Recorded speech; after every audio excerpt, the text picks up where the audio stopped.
Aide-soignant, un métier où on se sent utile, mais un métier difficile et parfois peu valorisé.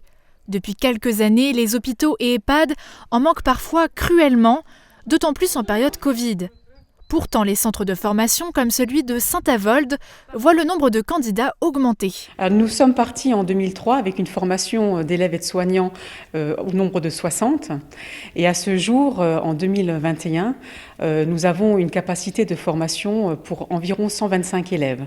Et la structure a diversifié ses parcours de formation en continu, partiel ou encore en apprentissage depuis 2019. Cette année, une opération particulière est menée, la préparation opérationnelle à l'emploi collectif. Nous avons permis à 15 demandeurs d'emploi d'intégrer la formation aide-soignante, un dispositif qui est expérimental, qui est très intéressant et qui permet justement d'apporter des professionnels sur le terrain d'ici quelques mois. Car sur le terrain, les aides-soignants manquent à l'appel, surtout en EHPAD. Alors la réglementation a changé il y a peu de temps pour faciliter l'accès à la formation. Il y a effectivement une réglementation qui a permis au mois d'avril 2020 de permettre d'accéder à la formation aide-soignante car le concours a été supprimé simplement sur dossier en mars 2020 où nous avons effectivement enregistré 350 dossiers d'inscription, ce qui est énorme pour notre institut de formation.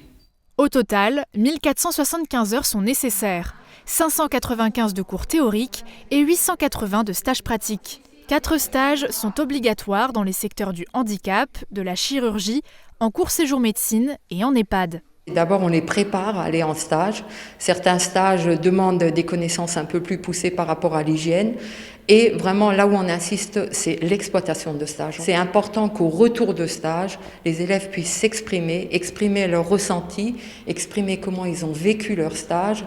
L'aide-soignant travaille sous la responsabilité d'un infirmier et s'occupe des soins d'hygiène et de confort. Il peut aussi prendre le pouls, la température et veiller à la prise de médicaments. On peut le dire, sa présence est nécessaire dans chaque service. Alors le manque de personnel peut s'expliquer en partie par le manque de valorisation, entraînant un turnover plus important, voire des reconversions professionnelles.